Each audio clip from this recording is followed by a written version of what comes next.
সুন্দর কাহিনী জান্নাতের ওই রুমে রুমে লেখা নবীর গাম বলো না রহমতে আলম নবী নূরে মুজাসসাম সাহাবীরা আতর বানায় ওই নবীজির ঘাম উস্তুনে হান্নানা একটি খেজুর গাছের নাম যাকে ধরে খুতবা দিতেন রাসূল আকরাম উস্তুনে হান্নানা একটি খেজুর গাছের নাম যাকে ধরে খুতবা দিতেন রাসূল আকরাম গাছটি নবীর বিরহে কাঁদিতে রহে নবীর বিরহে কাঁদিতে রহে হতভাগ হয়ে দেখে সাহাবায়ে কেরাম বলো না রহমতে আলম নূরে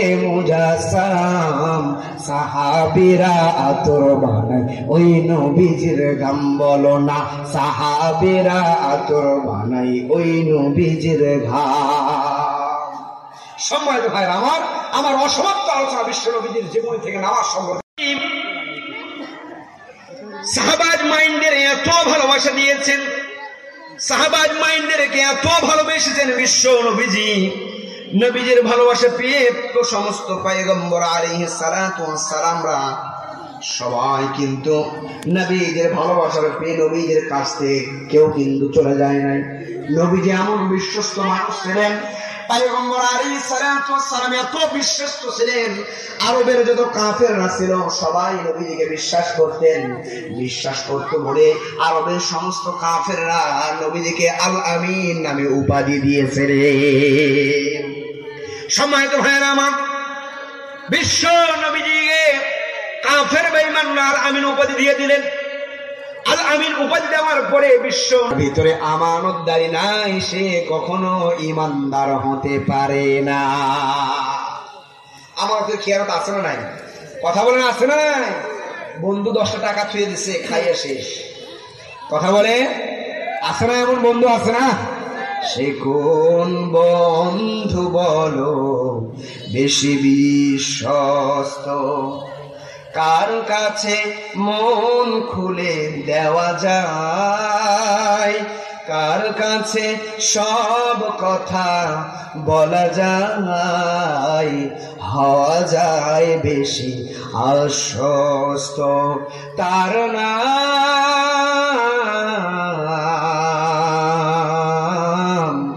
আহমদ বড় বিশ্বস্ত তার নাম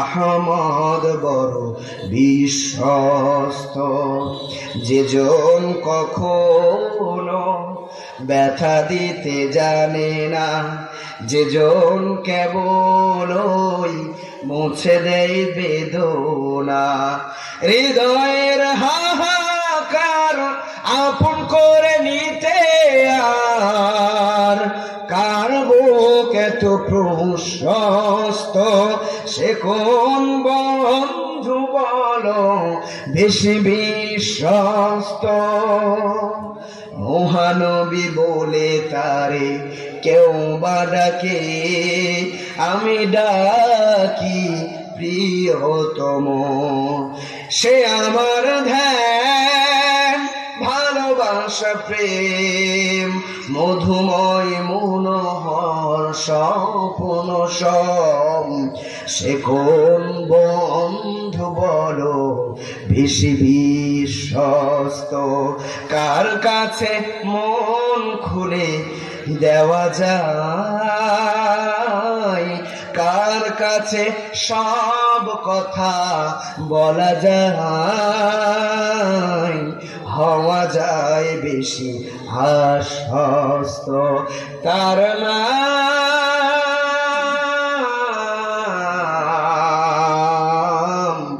আহমদ বড় বিশ্বস্ত। খারাপ লাগে কথা বলেন খারাপ লাগে নবীজি এত বিশ্বস্ত ছিলেন মক্কার কাফেরদের কাছে নবীজি এত বিশ্বস্ত ছিলেন এত বিশ্বস্ত নবীজি আমার ছিলেন, মক্কার কাফেররা নবীজিকে আল আমিন উপাধি দিয়েছিলেন, মানে সত্যবাদী। কিবাদী? কথা বলেন। আমরা সবাই সত্যবাদী ভাই, এই জন্য আমরা কথা বলতেছি না। কথা বলেন না কেন? সম্মানিত ভাইয়েরা আমার, বিশ্ব নবী যেবার নামাজের দাওয়াত দেয়, নিজের চাচার কাছে নামাজের দাওয়াত নিয়ে গেলেন, বিশ্ব নবীজিকে আঘাত করলেন, মারলেন। তাইফের ছোট্ট ছোট্ট শিশুরাও নবীজিকে দেখতে পারলেন না। বিশ্ব নবীজির কাছে একদিন আম্মা জান আয়েশা রাদিয়াল্লাহু তাআলা আনহা নবীজিকে ডেকে ডেকে বলতেছেন, ওগো নবীজি, উহুদের ময়দানের চাইতেও আপনি কি কোন ময়দানে বেশি নির্যাতিত হয়েছেন নাকি?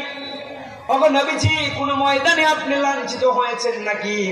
বিশ্ব নবীজি এবার আম্মা জান আয়েশা রাদিয়াল্লাহু তাআলা আনহাকে ডেকে ডেকে বলতেছেন, আয়েশা রে, উহুদের চাইতেও তাইফের ময়দানে আমি এত মার খেয়েছি, আমার শরীরের ভিতরে কালো কালো যে দাগগুলো দেখতে পাইতেছো রে আয়েশা, এই কালো কালো যে দাগগুলো দেখতে পাইতেছো, তাইফের ময়দানে ছোট্ট ছোট্ট শিশুগুলো এই পাথরের কঙ্করগুলো আমাকে নিক্ষেপ করেছে বলে এই পাথরের কালো দাগ আজও পর্যন্ত আমার শরীর থেকে মিশে নাই।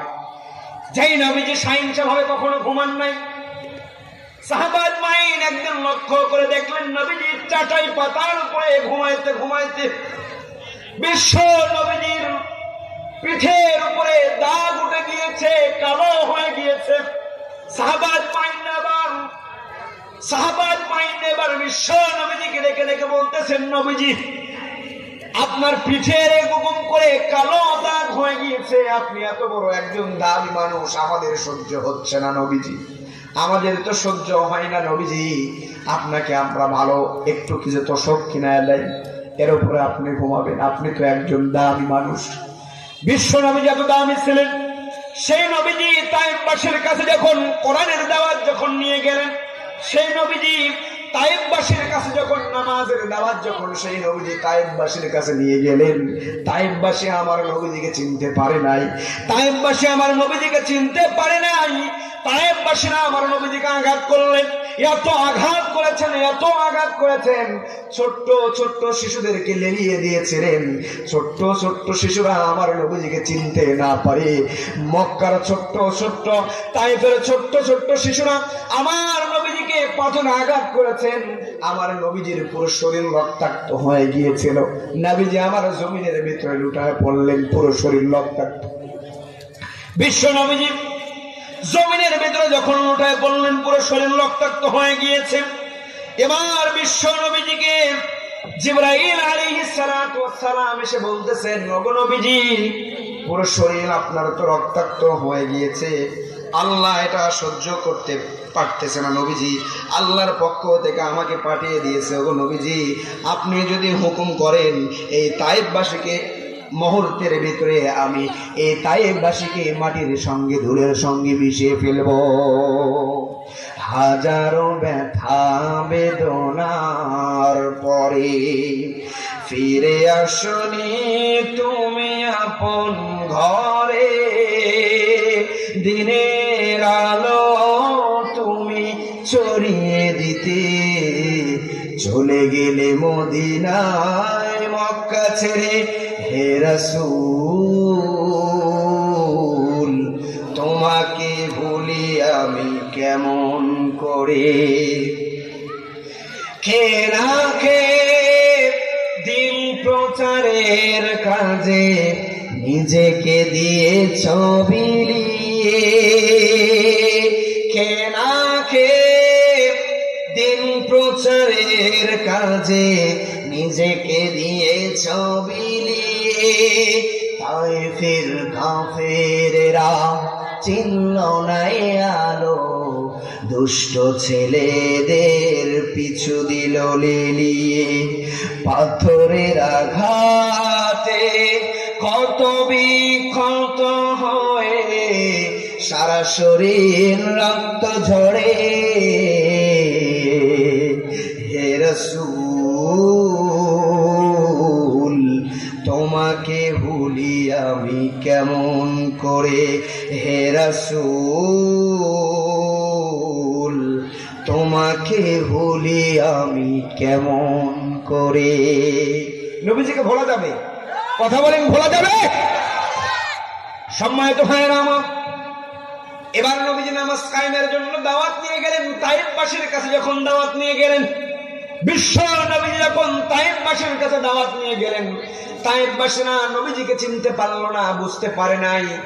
এবার তায়েফবাসীরা ছোট্ট ছোট্ট সন্তানদেরকে, ছেলে পেলেদেরকে নবীজির পেছনে লেগিয়ে দিল। ছোট্ট ছোট্ট শিশুরা নবীজিকে পাথর নিক্ষেপ করে। বিশ্ব নবীজিকে ছোট্ট ছোট্ট সন্তানগুলো, শিশুগুলো পাথর নিক্ষেপ করে। বিশ্ব নবীজি কোন শিশুকে ধমক দেয় না।